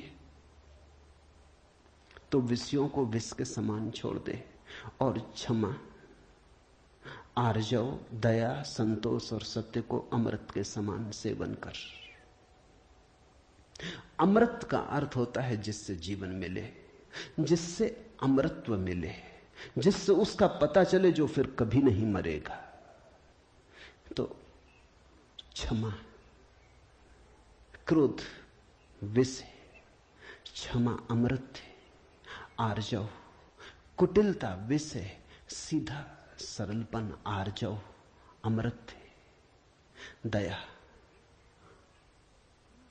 कठोरता, क्रूरता विष है, दया, करुणा अमृत है, संतोष, असंतोष का कीड़ा खाए चला जाता। असंतोष का कीड़ा हृदय में कैंसर की तरह फैलता चला जाता है, विष को फैलाए चले जाता है। संतोष जो है उससे तृप्ति, जो नहीं है उसकी आकांक्षा नहीं, जो है वो काफी से ज्यादा है, वो है ही काफी से ज्यादा। आंख खोलो जरा देखो, संतोष कोई थोपना नहीं है ऊपर जीवन को। जरा गौर से देखो, तुम्हें जो मिला है वो तुम्हारी जरूरत से सदा ज्यादा है। तुम्हें जो चाहिए वो मिलता ही रहा है। तुमने जो चाहा है वो सदा मिल गया है। तुमने दुख चाहा है तो दुख मिल गया है, तुमने सुख चाहा है तो सुख मिल गया है, तुमने गलत चाहा तो गलत मिल गया है। तुम्हारी चाह ने तुम्हारे जीवन को रचा है। चाह बीज है, फिर जीवन उसकी फसल है। जन्मों जन्मों में जो तुम चाहते रहे हो वही तुम्हें मिलता रहा है। कई बार तुम सोचते हो हम कुछ और चाह रहे हैं, जब मिलता है तो कुछ और मिलता है। तो तुम्हारे चाहने में भूल नहीं हुई है, सिर्फ तुमने चाहने के लिए गलत शब्द चुन लिया था। जैसे तुम चाहते हो सफलता, मिलती है विफलता, तुम कहते हो विफलता मिल रही, चाही तो सफलता थी। लेकिन जिसने सफलता चाही उसने विफलता को स्वीकार कर ही लिया। वो विफलता से भीतर डर ही गया है। विफलता के कारण ही तो सफलता चाह रहा है। और जब जब सफलता चाहेगा तब तक विफलता का ख्याल आएगा। विफलता का ख्याल भी मजबूत होता चला जाएगा। सफलता तो कभी मिलेगी, लेकिन रास्ते पर यात्रा तो विफलता में ही बीतेगी। विफलता का भाव संघरीभूत होगा। वो इतना संघरीभूत हो जाएगा कि वही एक दिन प्रकट हो जाएगा। तब तुम कहते हो कि हमने तो सफलता चाही थी, लेकिन सफलता के चाहने में तुमने विफलता को चाह लिया। लाओजू ने कहा है सफलता चाहिए विफलता मिलेगी। अगर सचमुच सफलता चाहिए हो, सफलता चाहना ही मत, फिर तुम्हें कोई विफल नहीं कर सकता। तुम कहते हो हमने सम्मान चाहा था, अपमान मिल रहा है। सम्मान चाहता ही वही व्यक्ति है जिसका अपने प्रति कोई सम्मान नहीं। वही तो दूसरों से सम्मान चाहता है। अपने प्रति जिसका अपमान है वही तो दूसरों से अपने अपमान को भर लेना चाहता है, ढांक लेना चाहता है। सम्मान की आकांक्षा इस बात की खबर है कि तुम अपने भीतर अपमानित अनुभव कर रहे हो। तुम्हें अनुभव हो रहा है कि मैं कुछ भी नहीं हूं, दूसरे मुझे कुछ बना दे, सिंहासन पे बिठा दे, फताकाएं फहरा दे, झंडे उठा ले मेरे नाम के, दूसरे कुछ कर दे। तुम भिखमंगे हो। तुमने अपना अपमान तो खुद कर लिया जब तुमने सम्मान चाहा, और यह अपमान गहन होता जाएगा। लाओसू कहता है मेरा कोई अपमान नहीं कर सकता क्योंकि मैं सम्मान चाहता ही नहीं। यह सम्मान को पा लेना है। लाओजू कहता है मुझे कोई हरा नहीं सकता क्योंकि जीत की हमने बात ही छोड़ दी। अब हराओगे कैसे? तुम उसी को हरा सकते हो जो जीतना चाहता है। अब ये जरा उलझा हुआ हिसाब है। इस दुनिया में सम्मान उन्हें मिलता है जिन्होंने सम्मान नहीं चाहा, सफलता उन्हें मिलती है जिन्होंने सफलता नहीं चाही। क्योंकि जिन्होंने सफलता नहीं चाही उन्होंने तो स्वीकार ही कर लिया कि सफल तो हम हैं ही, अब और चाहना क्या है। सम्मान तो हमारे भीतर आत्मा का है ही, अब और चाहना क्या है। परमात्मा ने सम्मान दे दिया तुम्हें पैदा करके, अब और किसका सम्मान चाहते हो। परमात्मा ने तुम्हें काफी गौरव दे दिया, जीवन दिया, यह सौभाग्य दिया कि आंख खोलो देखो हरे वृक्षों को, फूलों को, पक्षियों को, कान दिए सुनो संगीत को, जलप्रपात के मरमर को, बोध दिया कि बुद्ध हो सको। अब और क्या चाहते हो। सम्मानित तो तुम हो गए, परमात्मा ने तुम्हें प्रमाण पत्र दिया, तुम भिखारी की तरह किन से प्रमाण पत्र मांग रहे हो? उनसे जो तुमसे प्रमाण पत्र मांग रहे। ये बड़ा मजेदार मामला है। दो भिखारी एक दूसरे के सामने खड़े भीख मांग रहे, ये भीख मिलेगी कैसे? दोनों भिखारी। तुम किससे सम्मान मांग रहे हो? किसके सामने खड़े हो? ये अपमान कर रहे हो तुम अपना, और यही अपमान गहन होता जाएगा। संतोष का अर्थ होता है देखो जो तुम्हारे पास है, देखो जरा आंख खोल के जो तुम्हें मिला ही है। ये अष्टावक्र की बड़ी बहुमूल्य कुंजी है, ये धीरे धीरे तुम्हें साफ होगी। अष्टावक्र की दृष्टि बड़ी क्रांतिकारी है, बड़ी अनूठी, जड़ मूल से क्रांति की है। संतोष और सत्य को अमृत के समान सेवन कर, क्योंकि असत्य के साथ जो जिएगा वो असत्य होता चला जाएगा। जो असत्य को बोलेगा, असत्य को जिएगा, स्वभावतः असत्य से घिरता चला जाएगा। उसके जीवन से संबंध विच्छिन्न हो जाएंगे, जड़ें टूट जाएंगी। परमात्मा में जड़ें चाहते हो तो सत्य के द्वारा ही वे जड़ें हो सकती हैं। प्रामाणिकता और सत्य के द्वारा ही तुम परमात्मा से जुड़ सकते हो। परमात्मा से टूटना है तो असत्य का धुआं पैदा करो, असत्य के बादल अपने पास बनाओ। जितने तुम असत्य होते चले जाओगे उतने परमात्मा से दूर होते चले जाओगे। तू न पृथ्वी है, न जल है, न वायु है, न आकाश है। मुक्ति के लिए आत्मा को, अपने को, इन सब का साक्षी चैतन्य जान। सीधी सीधी बातें, भूमिका भी नहीं। अभी दो वचन नहीं बोले अष्टावक्र ने कि ध्यान आ गया, कि समाधि की बात आ गई। जानने वाले के पास समाधि के अतिरिक्त और कुछ जताने को है भी नहीं। वो दो वचन भी बोले, क्योंकि एकदम से अगर समाधि की बात होगी तो शायद तुम चौंक ही जाओगे, समझ ही ना पाओगे। मगर दो वचन और सीधी समाधि की बात आ गई। अष्टावक्र 7 कदम भी नहीं चलते, बुद्ध तो 7 कदम चले, 8वें कदम पे समाधि। अष्टावक्र तो पहला कदम ही समाधि का उठाते। तू न पृथ्वी है, न जल, न वायु, न आकाश। ऐसी प्रतीति में अपने को थिर कर। मुक्ति के लिए आत्मा को, अपने को, इन सब का साक्षी चैतन्य जान।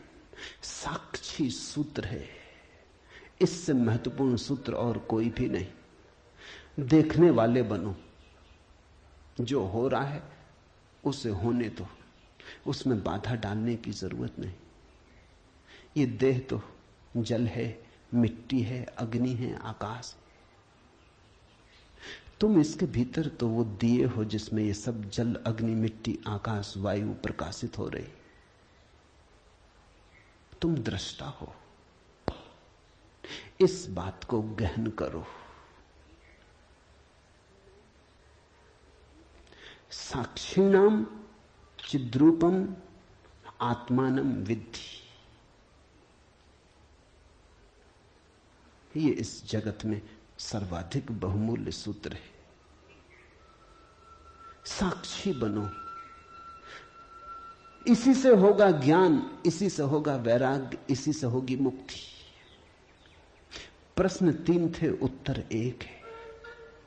यदि तू देह को अपने से अलग कर और चैतन्य में विश्राम कर स्थित है तो तू अभी ही सुखी, शांत और बंध मुक्त हो जाएगा। इसलिए मैं कहता हूं यह जड़ मूल से क्रांति है। पतंजलि इतनी हिम्मत से नहीं कहते कि अभी ही। पतंजलि कहते हैं करो अभ्यास, यम नियम साधो, प्राणायाम प्रत्याहार आसन, शुद्ध करो, जन्म जन्म लगेंगे तब सिद्धि है। महावीर कहते हैं पंच महाव्रत,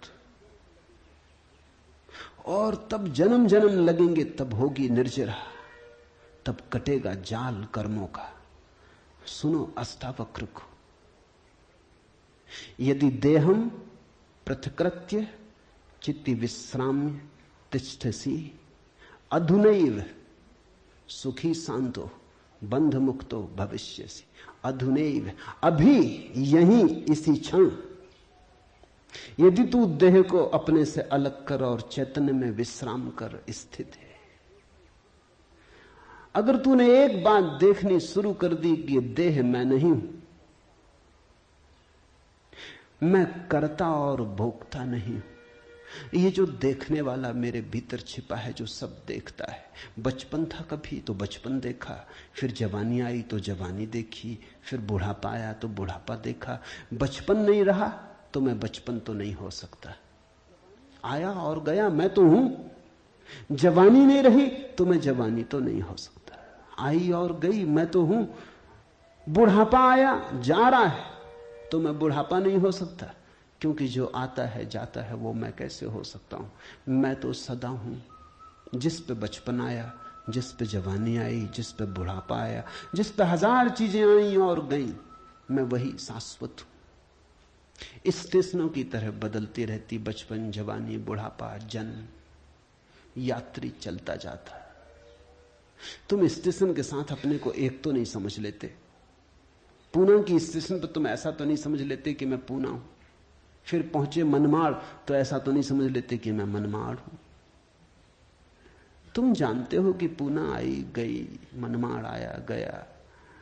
तुम तो यात्री हो, तुम तो दृष्टा हो जिसने पूना देखी, पूना आई, जिसने मनमाड़ देखा, मनमाड़ आया। तुम तो देखने वाले हो। तो पहली बात, जो हो रहा है उसमें से देखने वाले को अलग कर लो।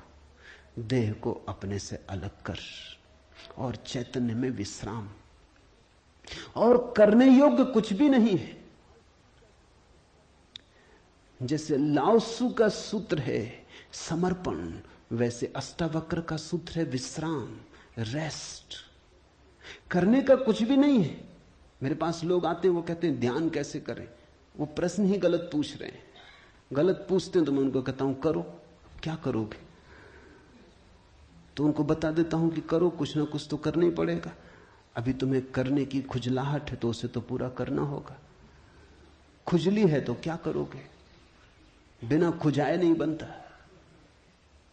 लेकिन धीरे धीरे उनको करवा करवा के थका डालता हूं। फिर वो कहते हैं अब इससे छुटकारा दिलवाओ। अब कब तक ये करते रहे? उनको तो मैं तो पहले ही राजी था, लेकिन तुम्हें समझने में जरा देर लगी। अब विश्राम करो। ध्यान का आत्यंतिक अर्थ विश्राम है। चित्ति विश्राम में तिष्ठसि, जो विश्राम में ठहरा देता अपने चेतना को, जो होने मात्र में ठहर जाता, कुछ करने को नहीं। क्योंकि जिसे तुम खोज रहे हो वो मिला ही हुआ है। क्योंकि जिसे तुम खोज रहे हो उसे कभी खोया ही नहीं, उसे खोया नहीं जा सकता। वही तुम्हारा स्वभाव है। अयम आत्मा ब्रह्म, तुम ब्रह्म हो, अनल हक, तुम सत्य हो। कहां खोजते हो? कहां भागे चले जाते हो? अपने को ही खोजने कहां भागे चले जाते हो? रुको, ठहरो। परमात्मा दौड़ने से नहीं मिलता, क्योंकि परमात्मा दौड़ने वाले में छिपा है। परमात्मा कुछ करने से नहीं मिलता, क्योंकि परमात्मा करने वाले में छिपा है। परमात्मा के होने के लिए कुछ करने की जरूरत ही नहीं, तुम हो ही।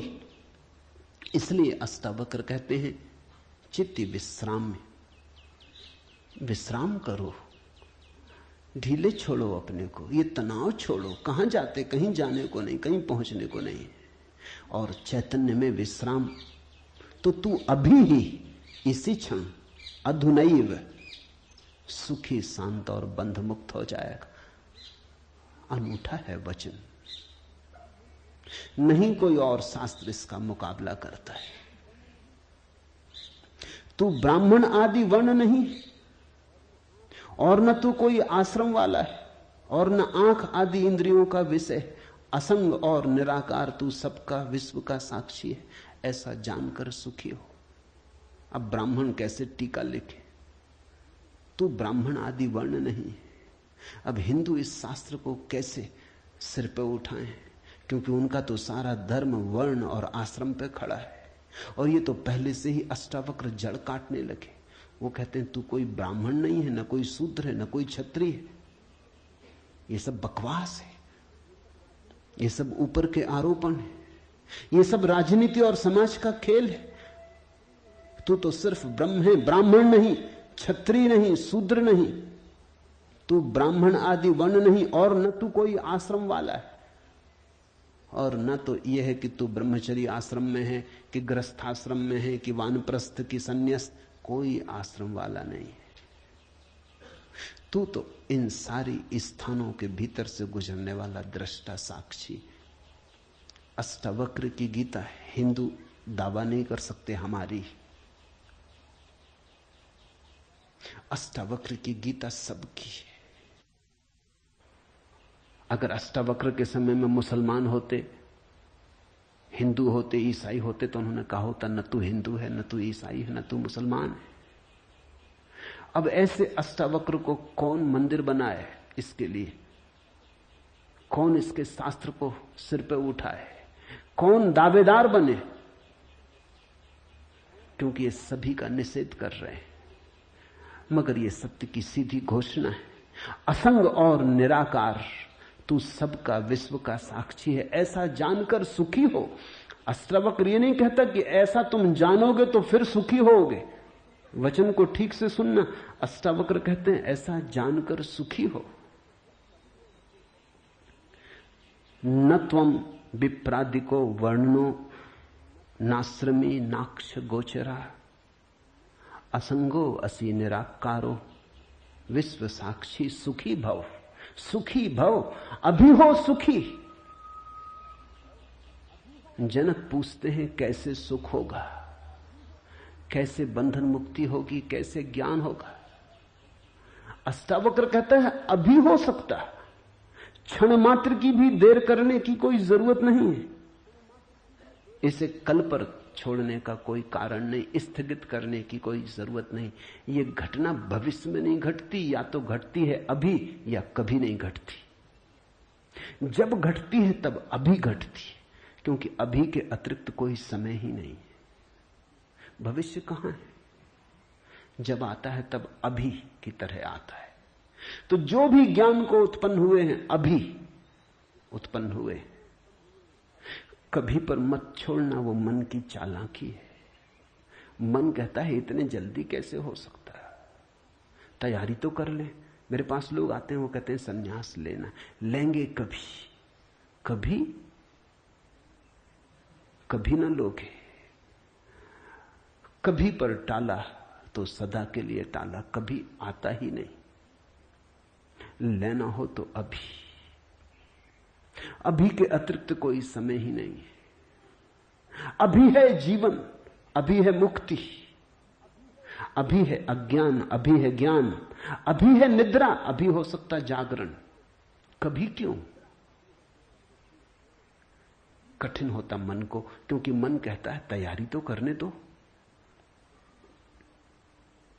मन कहता है कोई भी काम तैयारी के बिना कैसे घटता। आदमी को विश्वविद्यालय से प्रमाण पत्र लेना है तो वर्षों लगते, डॉक्टरेट करनी है तो 20-25 साल लग जाते, मेहनत करते करते फिर आदमी आके डॉक्टर हो पाता। अभी कैसे हो सकते? अष्टावक्र भी जानते, दुकान करनी हो तो अभी थोड़ी खुल जाएगी। इकट्ठा करना पड़े, आयोजन करना पड़े, सामान लाना पड़े, दुकान बनानी पड़े, ग्राहक खोजने पड़े, विज्ञापन भेजना पड़े, वर्षों लगते हैं। इस जगत में कोई भी चीज अभी तो घटती नहीं, क्रम से घटती है। ठीक है, अष्टावक्र भी जानते हैं, मैं भी जानता हूं, लेकिन एक घटना यहां ऐसी है जो अभी घटती है, वो परमात्मा है। वो तुम्हारी दुकान नहीं, न तुम्हारा परीक्षालय, न तुम्हारा विश्वविद्यालय। परमात्मा क्रम से नहीं घटता, परमात्मा घट ही चुका है। आंख भर खोलने की बात है, सूरज निकल ही चुका है। सूरज तुम्हारे आंख के लिए नहीं रुका है कि तुम जब आंख खोलोगे तब निकलेगा। सूरज निकल ही चुका है, प्रकाश सब तरफ भरा ही है, अहिर्निश गूंज रहा उसका नाद, ओंकार की ध्वनि सब तरफ गूंज रही है, सतत अनाहत चारों तरफ गूंज रहा है। खोलो कान, खोलो आंख।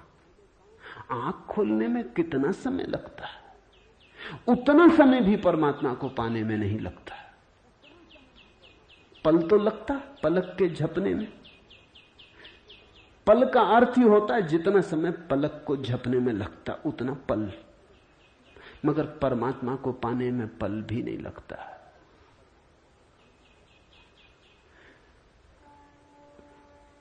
विश्व साक्षी असंगो वसी निराकारो, सुखी भव अभी हो सुखी।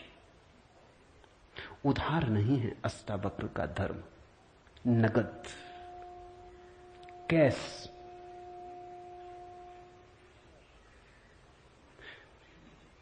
हे व्यापक, धर्म और अधर्म, सुख और दुख मन के। धर्म और अधर्म, सुख और दुख मन के, तेरे लिए नहीं। तू न करता है न भोगता है, तू तो सर्वदा मुक्ति ही है। मुक्ति हमारा स्वभाव है, ज्ञान हमारा स्वभाव है, परमात्मा हमारा होने का ढंग है, हमारा केंद्र है, हमारे जीवन की श्वास है, हमारा होना है। धर्मो अधर्मो सुखम दुखम मान सानी नते विभो। अष्टावक्र कहते हैं, हे व्यापक, हे विभावान, हे विभूति संपन्न, धर्म और अधर्म, सुख और दुख मन के, ये सब मन की ही तरंगे। बुरा किया, अच्छा किया, पाप किया, पुण्य किया, मंदिर बनाया, दान दिया, सब मन के। न करतासी न भोक्तासी, मुक्त एवासी सर्वदा। तू तो सदा मुक्त है, तू तो सर्वदा मुक्त है। मुक्ति कोई घटना नहीं है जो हमें घटानी, मुक्ति घट चुकी है हमारे होने में। मुक्ति से बना है ये अस्तित्व, इसका रोआ रोआ रंच रंच मुक्ति से निर्मित है। मुक्ति है धातु जिससे बना है सारा अस्तित्व। स्वतंत्रता स्वभाव है, ये उद्घोषणा। बस समझी कि क्रांति घट जाती है, समझने के अतिरिक्त तो कुछ करना नहीं। ये बात ख्याल में उतर जाए, तुम सुन लो इसे मन भर के बस। तो आज इतना ही कहना चाहूंगा। अष्टावक्र को समझने की चेष्टा भर करना। अष्टावक्र में करने का कोई इंतजाम नहीं है, इसलिए तुम ये मत सोचना कि अब कोई तरकीब निकलेगी जो हम करेंगे। अष्टावक्र कुछ करने को कहते ही नहीं, तुम विश्राम से सुन लो, करने को कुछ होने वाला ही नहीं है। इसलिए तुम कॉपी वगैरह नोटबुक लेके मत आना कि लिख लेंगे, कुछ आएगा सूत्र तो नोट कर लेंगे, करके देख लेंगे। करने का यहां कुछ काम ही नहीं है। इसलिए तुम भविष्य की फिक्र छोड़ के सुनना, तुम सिर्फ सुन लेना, तुम सिर्फ मेरे पास बैठ के शांत भाव से सुन लेना, विश्राम में सुन लेना। सुनते सुनते तुम मुक्त हो जा सकते हो।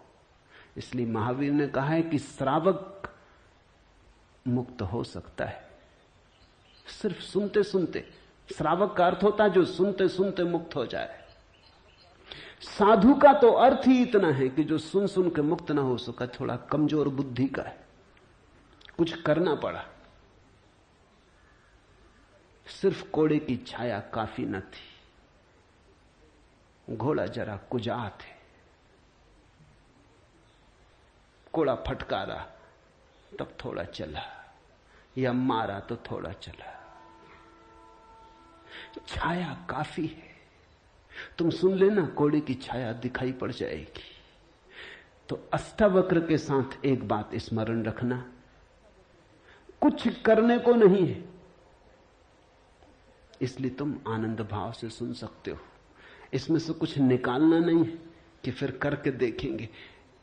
जो घटेगा वो सुनने में घटेगा। सम्यक श्रवण सूत्र है। अधुनैव सुखी शांतो बंध मुक्तो भविष्यसि। अभी हो जा मुक्त, इसी क्षण हो जा मुक्त। कोई रोक नहीं रहा, कोई बाधा नहीं, हिलने की भी जरूरत नहीं है। जहां है वहीं हो जा मुक्त, क्योंकि मुक्त तू है ही।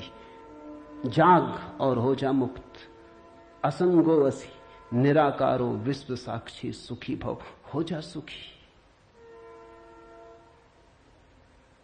एक पल की भी देर करने की कोई जरूरत नहीं। छलांग है, क्वांटम छलांग। सीढ़ियां नहीं है अष्टावक्र में, क्रमिक विकास नहीं है, सडन इसी क्षण हो सकता है। हरिओम तत्सत। आज इतना ही।